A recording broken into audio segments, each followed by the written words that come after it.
we go. Hello, everybody. I'm here with Rajeev. Chawla, welcome very much for being with me, Rajeev. I appreciate it. I have been seeing your 50x coaching content on LinkedIn, and I'm really inspired by your message and others like you that are positive, that are putting something out in content regularly that lifts other people up. So I really wanted to have you here to speak with me. So I'm really honored that you chose to do so. So thank you very much and welcome. Thank you, Devin. It's a pleasure talking to you. We are poles apart. You are in US, I am in India. So you see, this is the social media thing and the technology part, which has brought us together here. And I just want to thank you for my work in 50x Coach, because it's a very, this community or platform is very dear to my heart, because it inspires me to do the work what I think because of my father who left me very early. So I am on a mission to make every 50+ person to be happy, healthy, fit, and if I could do something to make them wealthy also. That's beautiful. That's beautiful. Can you tell me a little bit more about the circumstance around your father without, being disrespectful? I'm interested because you bring him up as an inspiration for what you're doing now. Can you tell us a little bit more about the circumstances of? Yeah, definitely. I would like to say a few things about my father. He actually, after the partition in India, my father came to India, and he was the eldest son of my grandparents. He was just 16-year-old when partition occurred in India. And he took care of everybody in the family, and as an elder son. And after that, he started working. After 37 years of working, in the age of 58, he retired. But after that, what happened? He just felt that all his responsibilities are over in age of 63. He stopped working, and without any work and anything to do, I think that was the main reason he just left us alone. So now as I'm in his age of 58, so I feel that every person of 50 plus or 58 plus should not retire. And even if he retires, he should retire from the job, not from the life. So he should keep on working, keep himself or herself fit and healthy. And because of the experience you have got of 30, 40 years, so you should give back that experience to the world and make with your experience the world more richer place to live. That's so beautiful. That's a beautiful sentiment. I want to connect what I'm hearing from you with something that's really deep inside of me that I feel the desire to share, and that is I'm not going to go on too long, but in so many words, I was in sales in the Bay Area, recruiting for software engineers, and I was in a high volume, high intensity environment that was focused solely on the end product of money. And long story short, I'm now in a totally different world. And that world has manifested my wife, a little puppy. We live in a beautiful place in Central Oregon where we're able to go skiing.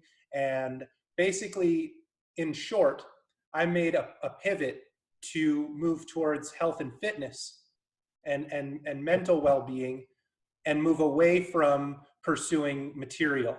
And it's been a really long and difficult journey for myself, but it's something that recently I've been kind of doubling down on creating content around this.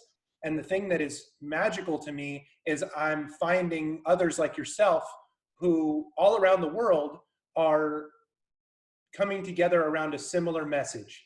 And if I can synthesize it down, if I can distill it down, you know, health is wealth. Take care of yourself and your family, right? Like focus on being a beacon of positivity and hard work and, you know, taking responsibility and not making excuses and focusing on what's real and what's gonna be important for forever, for the rest of your life, and that's your relationship and your own well-being. And so I'm just really inspired when I see folks like yourself, when I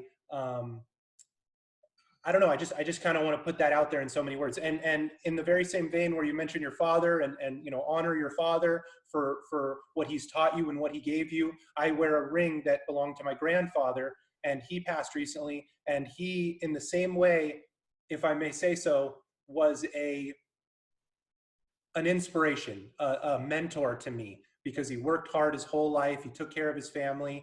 And I feel like he lived in a way that a lot of us, and I don't want to say a lot of people and put it on other people, right? But a lot of us are kind of conned into living the idea of just being in the rat race or trying to get that next promotion or making more money than the next person or getting that next, you know, car or house or something. And I think that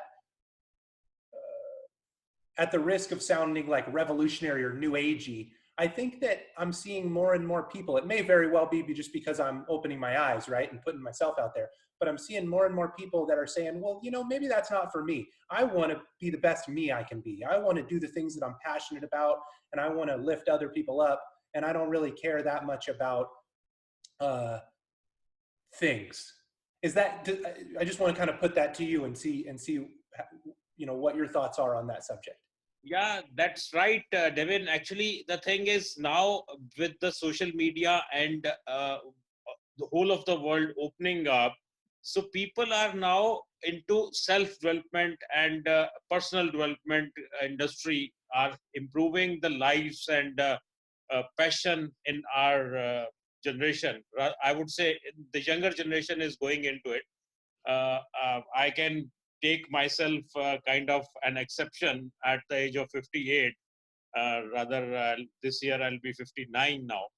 So the thing is, my principle in life is I want to die with my shoes on, because I think that as and when you just stop working, whole of your system, your mind, your body, and your internal system stops working also. So you need to work out regularly. You need to keep yourself fit, as well as you should have some work to do. Idle mind is a devil's brain, devil's workshop, I would say. And it's a very famous saying. So that way, you should keep on working. At As a grandparent, I'm still not a grandparent, but as a grandparent and 60 plus people, my advice is that you keep yourself busy in any activity you love, any activity you want to do. Please pursue that activity and keep yourself busy. And that is the way to enjoy your life. That is the way to live your life. And that is the way to love your own self. So that's it. I think that is my message to all elderly people in the world. I love that. I love that. I was having a conversation with my friend Matt Chummers last night, and what we came up with in the very same vein is I think it's a more responsible way to look at ourselves and others as verbs as opposed to Yes. nouns, right? Like we are what we do. We are not things, and I think that often we myself included, right? I'm not trying to judge anybody. I'm speaking to something that I recognize in my own behavior pattern. Mm. We often can think of ourselves in terms of what am I going to do, but the other people are just things. They're just objects to be negotiated or moved around. And I think as I'm pivoting towards wanting to interact more and saying, you know, to hell with judgment, to hell with haters, to hell with people that, you know, are going to try to stand in my way. I'm not going to try to, you know, denigrate anybody. I'm just going to do what I want to do, and I'm going to try to do more. And in so doing, I want to interact with more people that are doing their own things. And I'm seeing that work. I'm seeing that pick up speed, which is really kind of overwhelming in a certain sense. It's like a call to action. So I hear what you're saying in that have something to do and be doing something all the time. As you say, idle time is the devil's playground. I've heard the same saying. And I know from me as a younger person, boredom was what drove me to, drugs and alcohol, was what drove me to have dysfunctional relationships with people in my life when I was bored, when I was in my college days and not really into what I was doing. I didn't see the point. And as I'm 33, and as I've gotten to be kind of a young man on my own with my own family, I realized nobody cares what I do, in the best possible sense. Like I can do whatever I want. So I might as well do what I'm really interested in, right? And do it as much as I can, do it 100%. And so that's kind of my current motivation. And so that brings me to you. So I guess I want to kind of flip the question to you. What is your philosophy around your coaching? How have you come to that worldview, or like I kind of just want to dig into what it is that you're doing specifically, and what your kind of motivation, inspiration, particular focus, personal practice is moving forward. Because I mean, I have my own, rituals and so forth, but I'm curious about yours. You see, I tell you one thing, that I have started loving myself more once I've started this 50x coach. So, and I understand that if you love yourself, then you don't need any validation from other people. So that way, once anybody starts loving himself or herself, that is good enough for you to be the best person in the world. So that way you will start caring for your own body, and once you care for your own body, you will look for its fitness and health regime also.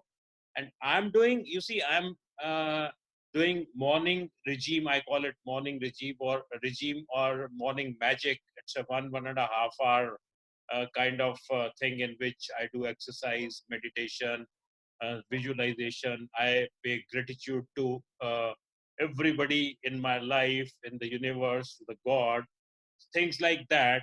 And then I start my day with some social media posts and all those things. And I'm still working as a business head in a multinational company, and I'll keep on working till they say, okay, this is your time to leave.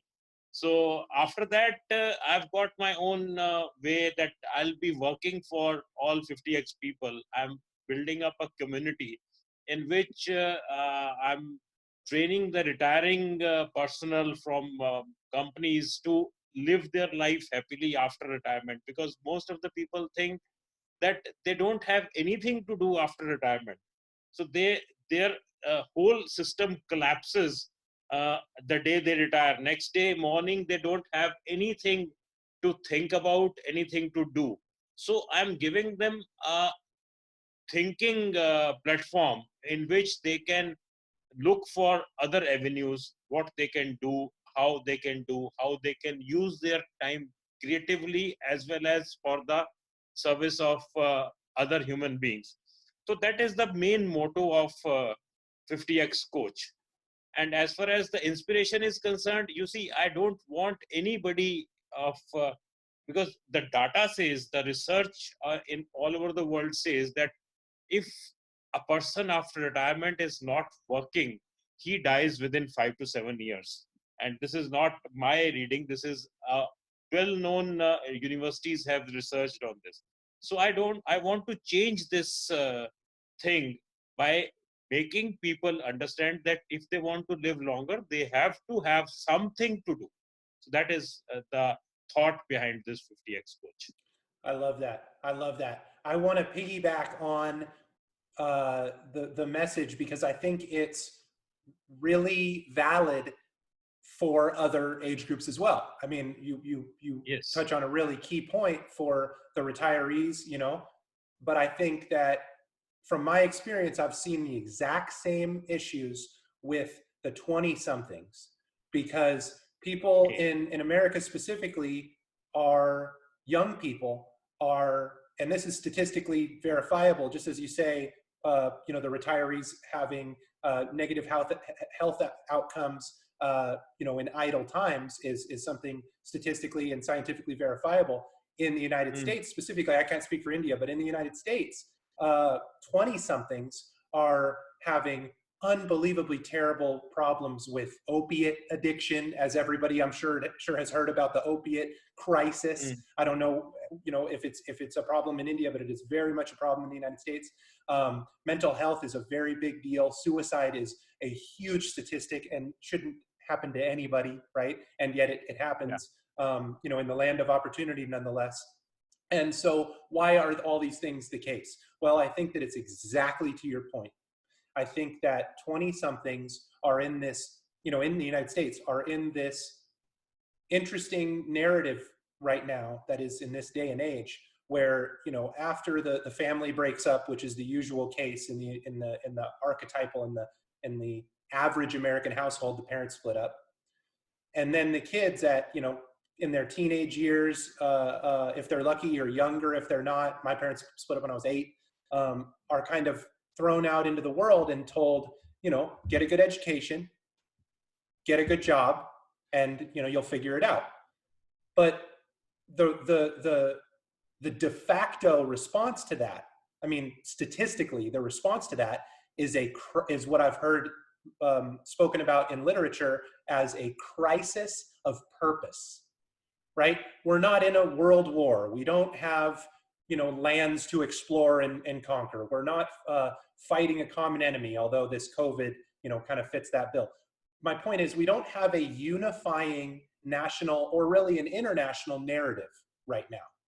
We, specifically in the United States, have this idea of you're the most important, that the individual is the most important, which I think has virtue and negatives depending on how you look at it. There's a lot to be said for the individual being the seat of sovereignty and autonomy, but we have this idea that one's own glory is the most important thing. Well, 20 somethings respond to that by rejecting the whole darn kit and caboodle. They say, screw it, I'm gonna get high and try to find some meaning, or I'm gonna go do this or that or the other thing. And luckily, some people get through that period of time. I got through that, and came out the other side and realized that my health and my well-being and my ability to express myself is paramount.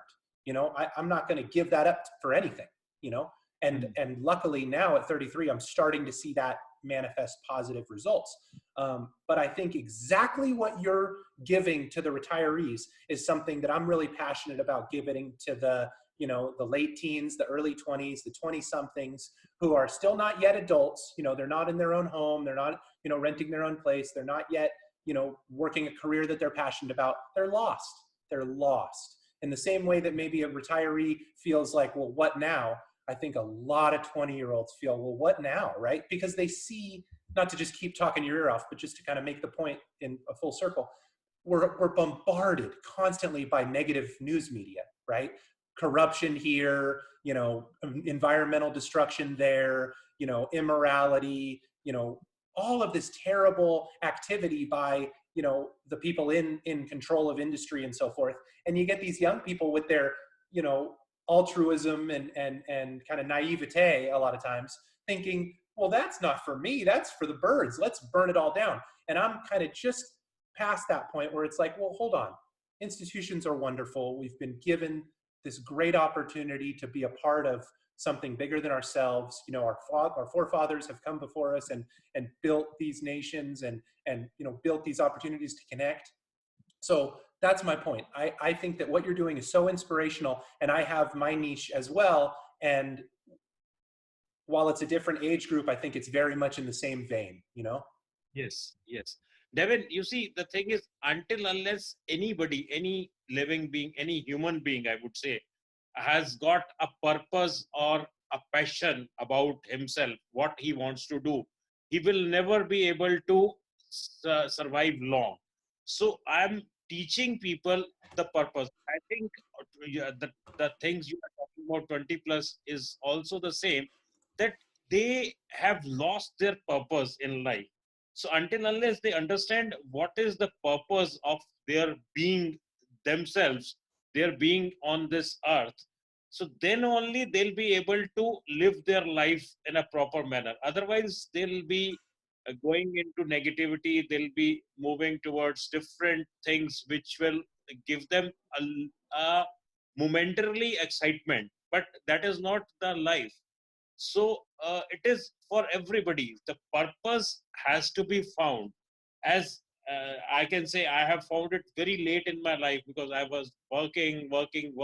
So now I have found my purpose, that okay, I have to have a mission in which something has to be done for retirees and 50 plus people. So that way, I think there are so many organizations, like you are also working for younger people. But I think my mission is, I don't have, in India at least, nobody is looking after the older people. There are some old age homes, there are some senior citizen clubs, but that kind of thing is not giving a purpose to the people whom I am targeting, whom I am worried about. So that is my thing. That is my purpose now. So I think we had a very nice conversation today, and I hope that we'll be interacting more in near future also. So anything you want to add, that will be a plus from your side? Yes, sir. Well, first of all, thank you very much for taking the time. I'm inspired by you, and I'd love to speak again. Um, and yeah, I just say more power to you. Let's see how many people we can reach, and God willing, we can spark that search for meaning in everybody that we come into contact with, right? Because it's at the end of the day, it's a personal journey, yeah. And I think seeing people that are doing it and have found it for themselves. I mean, I know for me as a fan of, the people that I'm a fan of, sparks and catalyzes that reaction in ourselves. So I take my hat off to you. I think what you're doing is really awesome, and I appreciate your time.